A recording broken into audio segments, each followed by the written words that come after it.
एक पुराने गांव के कच्चे मकान में रहने वाला शरीफ और उसकी बीवी जैनत अपनी सादा मगर मोहब्बत भरी जिंदगी गुजार रहे थे। शरीफ दिन भर मजदूरी करता और शाम को थके हारे हाथों के साथ भी जैनत के लिए मुस्कुराहट लाता। उनकी कोई औलाद न थी, मगर वो एक दूसरे की मोहब्बत में सुकून ढूंढ लेते थे। गांव के चिंद इसरूर सूख वाले लोग शरीफ की ईमानदारी और जमीन के एक छोटे से टुकड़े पर नजर रखे हुए थे। वो रोज नए बहाने बनाकर इस पर दबाव डालते कि जमीन हमारे नाम कर दो, मगर शरीफ हर बार कहता, ये मेरे बाप दादा की निशानी है, मैं उसका सौदा नहीं करूंगा। एक दिन बासर सरदार ने झूठा इल्जाम लगाकर शरीफ को चोरी के केस में पकड़वा दिया। पुलिस आई और शरीफ को हथकड़ियां लगाकर ले गई। जेनत रोती रही, मगर कोई उनकी मदद को ना आया।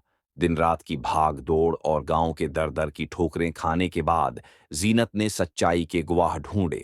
आखिरकार एक बुजुर्ग ने अदालत में बयान दिया कि शरीफ बेगुनाह है। शरीफ रहा तो हो गया, मगर कैद के दौरान उनकी छोटी सी खेती उजड़ गई, घर के बर्तन बक गए और गांव के वही लोग जो उन पर जुल्म कर रहे थे हुनिस्ते रहे। मगर शरीफ और जीनत ने हार न मानी। दोनों ने दोबारा खेत आबाद करने की मेहनत शुरू की। शरीफ दिन रात मिट्टी खोदता और जीनत बीज बोती। कई महीनों बाद उनकी जमीन फिर सरसब्ज हो गई। गांव के लोग हैरान रह गए कि इतने जुल्म और नुकसान के बावजूद ये मियां बीवी न सिर्फ जिंदा हैं, बल्कि पहले से ज्यादा मजबूत हैं।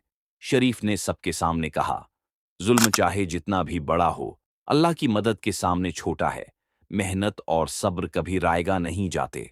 ये कहकर उसने अपनी फसल का पहला हिस्सा उन्हीं यतीम बच्चों में बांटा जिनके वालिदीन को सरदार ने नुकसान पहुंचाया था। और गांव के लोग खामोश हो गए। उन्हें एहसास हुआ कि असल ताकत दौलत या धूंस में नहीं, बल्कि सच्चाई, सब्र और मोहब्बत में है।